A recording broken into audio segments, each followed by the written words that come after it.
ভাঙ্গায় হামলার অভিযোগ পাওয়া গেছে প্রতিপক্ষের বিরুদ্ধে। ফরিদপুরের ভাঙ্গায় হামলার অভিযোগ পাওয়া গেছে প্রতিপক্ষের বিরুদ্ধে। শনিবার 17 আগস্ট দুপুর 2টার সময় উপজেলার ভাঙ্গাবাজার কলেজ পাড় এলাকায় এই হামলার ঘটনা ঘটে।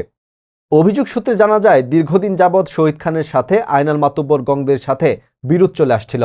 এর জের ধরে শনিবার দুপুর আনুমানিক 2টার সময় ভাঙ্গা কলেজ পাড় এলাকা থেকে স্বপন তালুকদার, আলমগীর তালুকদার, রিপন মাতুব্বর, সাদ্দাম মাতুব্বর, বাবু মাতুব্বর, দেলোয়ার মাতুব্বর, হায়দার মাতুব্বর গং সালাউদ্দিন খানের উপর হামলা চালায়। এ সময় সালাউদ্দিন মাতুব্বর গুরুতর আহত হন। পরবর্তীতে স্থানীয়রা উদ্ধার করে ভাঙ্গা উপজেলা স্বাস্থ্য কমপ্লেক্সে ভর্তি করেন।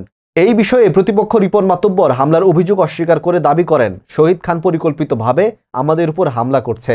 আমাকে স্থানীয়রা উদ্ধার করে ভাঙ্গা উপজেলা স্বাস্থ্য কমপ্লেক্স ভর্তি করছে। মারামারির ব্যাপারে কি, এটা হলো আমাদের এলাকায় আয়নাল মাতুব্বর, তো সে হলো এলাকাতে অনেক উশৃঙ্খল করে বেড়ায়। সে এলাকায় চাঁদাবাজি, মসজিদ মাদ্রাসার টাকা আত্মসাৎ, তার ভাগনারা খনি ভাগনা স্বপন মাদার দিয়ে একজনকে খুন করে অনেকদিন দীর্ঘদিন জেল খাটছে। তারপরে তার ভাগনা আলমগীর তালুকদার পেলচর সরোখা নামে একজনকে মার্ডার করে অনেকদিন জেল খাটছে। তো তারা তার ভাগনের মাধ্যমে এইসব করে বেড়ায়। তো আমার মসজিদ মাদ্রাসার টাকা আত্মসাতের ব্যাপারে আমরা শুরু বলছিলাম যে সে এলাকার গর্জায়েরা যা শুরু করছে, দেশে মনে হয় থাকা যাবে না, এখন মসজিদ মাদ্রাসার টাকাও আত্মসাৎ করা শুরু করছে। যে কথার ভিত্তিতে আমার উপরে সন্ত্রাসী হামলা আগেও একবার চালাইছে আমাদের আগে ইউনিয়ন অফিস বাইনা গোডাউন থেকে আমাকে মাইরে ফেলানোর জন্য গাড়ি চাপা দিছিল। আমি সিটটা পড়ে গেছিলাম, সেখানে প্রান্ত, তারপরে উবাই, মানে তাদের বাড়ির পাশে ওরা ছিল। ওইখান থেকে আবার ফটো থেকে একটা পাশ বের করে আমার মাথা বেচায় বাড়ি দিছিল। গতকালকে আবার তার খনি ভাগ্নে স্বপন, তারপর আলমগীর তালুকদার, স্বপন তালুকদার, এদেরকে নিয়ে আবার গতকালকে আমাকে একলা পাইয়ে আমাকে ভাঙ্গা বাজার থেকে আক্রমণ করছে। এটা বলছে হলো স্বপন, আয়নালের ভাগ্না খনি স্বপন, তারপরে খনি আলমগীর তালুকদার, আয়নালের ছেলে রিপন মাতুব্বর, তারপরে সাদ্দাম মাতুব্বর, তারপরে বাবু মাতুব্বর, আয়নালের ছেলে দেলো মাতুব্বর, তারপরে আয়নালের বাইস্তে হায়দার মাতুব্বর, আয়নালের নাতি ফয়সাল মাতুব্বর।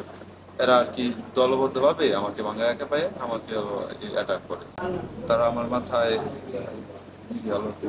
চাইনিজ কুড়াল দিয়ে আর কি আক্রমণ করতে গেছিল। আমি সরে গেছি, যার কারণে কূপটা আমার এখানে রাখছে চাইনিজ কুড়ালে, আর ইট দিয়ে, তারপরে হাতুড় দিয়ে, লাঠি দিয়ে, অনেক কিছু দিয়ে আমাকে মারধর করে।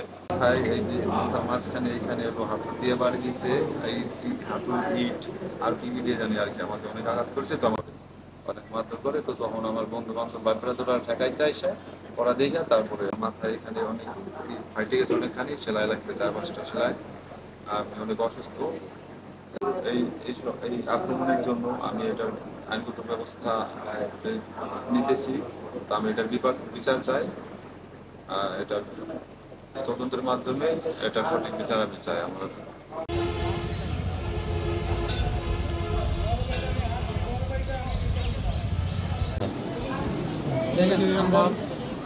আমার এক ফুয়তো ভাই আছে সুমন, ওর হলো বারবিটার সাথে হলো গন্ডগোল লাগছিল 2-3 দিন আগে। ওইটি পুরো মতন জানে না, কিন্তু ওই আজকে ভাঙ্গায় আসার পরে ওরা প্রায় 15 জনের মতো ওরা আর কি চোখে চোখে রাখতেছে, ফাঁকায় পাইলে মারবে, এরকম অবস্থা দেখার পরে ওই আমার ভাঙ্গা ব্যবসা আছে, আমার ফার্মেসির নাম হলো নুরজান সেবা ফার্মেসি। ওই আমার বলতেছে যে ভাই আমার এই অবস্থা, আমি তাই দোকানে বসে থাকি। তা ওই প্রায় 3 ঘন্টা মতন বসা, মানে শনিবার বাজার বন্ধ, ছোটো ভাইয়েরা বাড়ি থেকে চলে গেছে।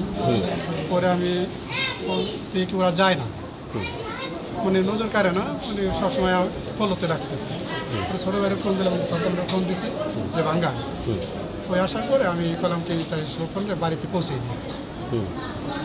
তারপর ওরা 2 জন আর কি ওটাতে উঠছে, তখন আর কি ওরা 15 জনের মতো লোক একসাথে, সালাউদ্দিন খা, মনির খা, তারপরে মাহফুজ আছে, তারপরে বাবুলির ছেলে।